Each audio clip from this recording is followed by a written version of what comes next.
Hello guys, welcome back to my channel Jedantvofficial.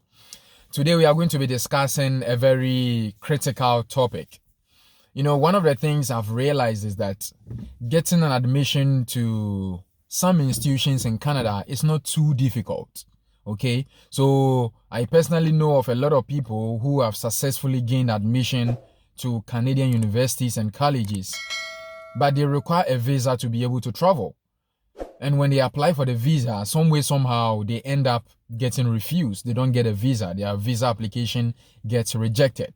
So in this exclusive video, I'll be sharing with you a few tips that I know and I've also gathered from credible sources and some friends of mine, that I believe can be helpful to you if you are yet to apply for your Canadian study visa, or you have been rejected once or twice and you are looking forward to applying for that same visa again. So I'll be sharing with you in this video a few tips that will be very, very helpful to you. And let me issue this disclaimer. I am not an immigration lawyer, neither am I a regulated immigration consultant. Like I said, these are just my views from my personal experience and the experiences of some credible people that I've engaged with. So if this is your first time on this channel, you want to consider smashing the subscribe button. You want to like this video as well, because I have more coming your way. So let's get straight into it. So the first tip that I will share with you, which is probably the most important, is that do not submit fake documents, guys. Do not submit fake documents when you're applying for your study visa. Remember, these are embassies and these are high commissions. They have every power, every right, every connection to be able to verify every single document that you submit. Almost every document, if not all. You understand? So please don't try to submit a fake document. Don't try to submit a fake admission letter. Don't try to submit a fake bank statement, because they can contact the banks. They can contact whichever institution that you may have claimed to get that documentation from. So please, when you're applying for your study visa, don't submit any fake documents, because they can, if they want to, they can verify documents that you submit. And imagine when they realize that a particular document is fake, straight away they are going to reject your application. So actually, some people get their applications rejected because they submit one or two fake documentation. If they don't see it, then you thank your stars. But clearly, it is legally, it's not right to submit fake documentation when you're applying for a study visa. So make sure that you have a genuine study admission letter, you have a genuine bank statement. Everything that you submit should be genuine, you understand, because they have the capacity to be able to verify it from whichever office or institution that you have gotten this documentation from. So please do not submit fake documentation. So the second tip that I'm going to share with you is that you need to submit a study plan, guys. When you are applying for admission, you either submit a personal statement or a statement of intent. It's the same thing. Personal statement, statement of intent. That is when you're applying for a school. Now you've gotten admission. Perfect. We thank God for that. You want to apply for a visa. You need to submit a study plan. It is the study plan that tells the visa officer that you have an actual intent to study.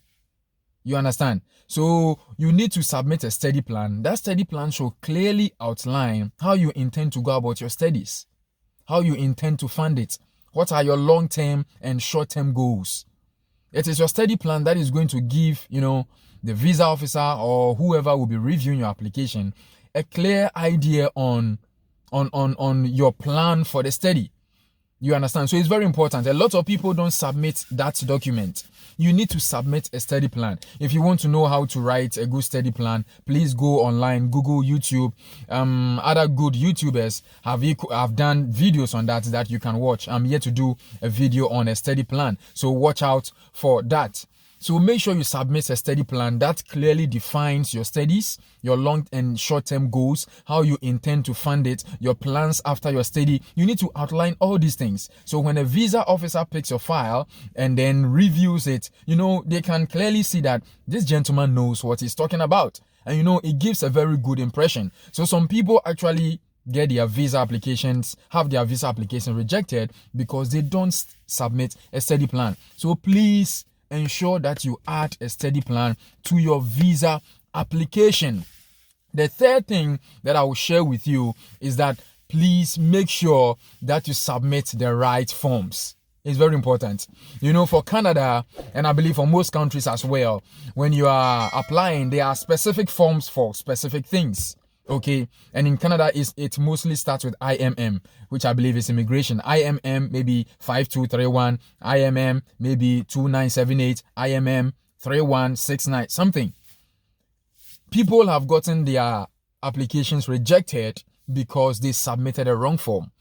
Imagine you are applying for a study permit and you end up submitting an application for a spousal permit. You end up submitting the form for an application for a spouse. Meanwhile, you want to come and study.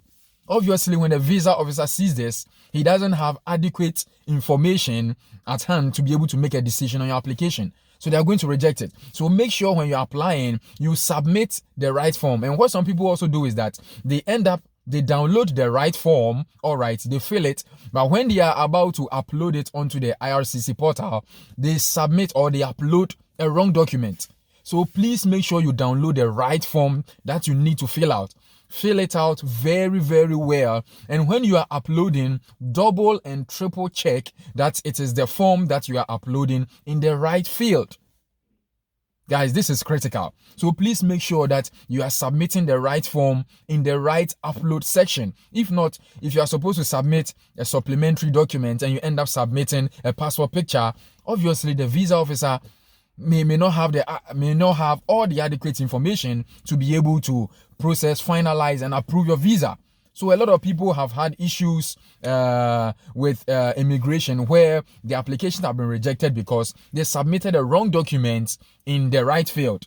Sometimes immigration, Canada, they are very magnanimous and they can get back to you and say, hey, you submitted a wrong document. We need you to send ADR, additional document requirements. And sometimes you are able to, they give you a second chance to submit the document. But just to be sure, just to get it right once and for all, make sure, guys, that you are submitting the right document in the right field at all times. All right. So the next one I want to share with you is this. I have my points written down here, so I'm just taking a look at it. But before then, let me show you. It's a very snowy day.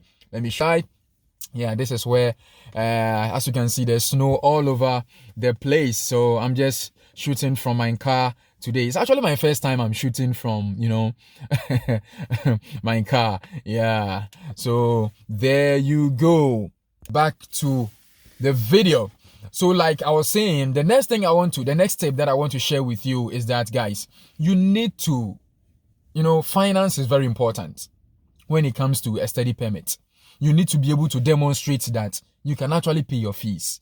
If you have a scholarship, that's fine. Even with that, you still need to be able to demonstrate that you can pay your fees. So make sure that whatever supporting document you have for your finances is very crisp, is very clear, and it's not fake, like I've already said. So if it's a bank statement, your bank statement you are submitting, make sure that at least it has sufficient funds. And when I say sufficient funds, I know someone may write in the comment section that, okay, so how much should I have in my bank account? Honestly, I do not know, because I've seen people with almost all the money in the world, but they still get their visa application rejected. And I've seen people with very little money in their proof of funds when they submit their application, but they get it approved. So honestly, I do not know how much, but on their website, it is stated that you should have your tuition plus 10,000 Canadian dollars. So if your tuition is, let's say, 5,000 or 7,000 Canadian dollars, you should have an extra 10,000 in addition to your tuition. That is what they say. It's very, tricky when it comes to the finance. But the main point I want you to know is that it's very critical. It's probably one of the most important things that they look out for when they are processing or reviewing your application, because they want to be sure that you can pay your fees and you are not going to become a liability on the Canadian government when you eventually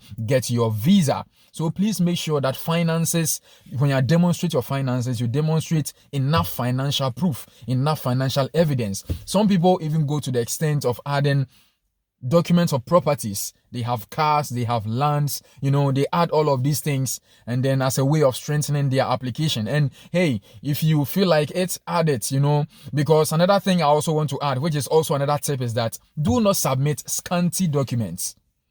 Okay, give Immigration Canada or the visa officer more than necessary documents, to be able to approve your visa.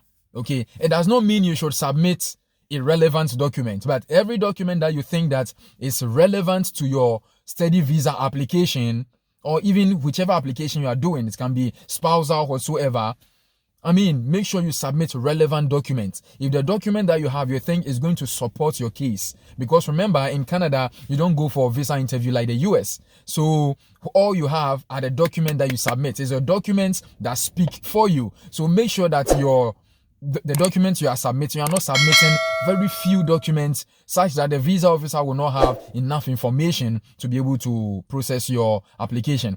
This can be a bit, it can be debated, because some people also say that, well, if you submit too much, maybe they're going to have too much information and they are going to punch holes. But guys, from my perspective, I would say that submit every relevant document that I would think can strengthen your case so that your visa application can be approved. So don't submit very scanty documents. Make sure that you submit relevant document that can help your application so that it can be approved. I'm about to end this video. I'm going to give you the last tip and then we are done. If you are getting value from this video, please and kindly smash the subscribe button and click on the like notification there, and the bell as well. It's going to help. It's going to help a lot. And share this video with a friend, with a colleague, someone who is on the journey of applying for admission in Canada and will be applying for a visa soon, because we're on this channel, we're on a mission of helping people. So the last point that I want to share with you, then I let go of you, is that if possible, you can pay a portion of your fees. Because I think that, and this is me, just me, you may not agree with me, but this is what I think that when the visa officer sees that you have paid a portion of your fees, it shows some level of commitment. Yes. I'm going to be completely honest with you. I didn't pay a portion of my fees when I was coming. So this is not from personal experience. You understand? Yes, because I got a scholarship. But from having been here for a while, I think that it works. Sometimes it works. Yes, it works. If you pay a portion of your fees, I believe that the officer sees how committed you are. And I wouldn't say it's going to guarantee your visa approval, but it can go a long way to help. Yeah, that is what I want to leave you with. So think about these points that I've spoken about in this video. It's still snowing here. Let me see. Yeah. Think about these few points that I've shared with you in this video and pick one or two from it. And I believe it's going to help you in your journey of applying for a study visa to Canada. There we go. So that's what I have for you today. It's a Sunday. And I said, no, I've got to share this with my lovely people because I have so much love for you guys. Please make sure to subscribe to this channel. Share the video with somebody. And like I always say, keep hope alive, because if it is God's will, it's God's bill. If God has said you are going to end up in Canada, God will always find a way to locate you and just catapult you here. So please guys, I'll see you guys in the next video, and I'll see you on the beaches of the world. God bless you.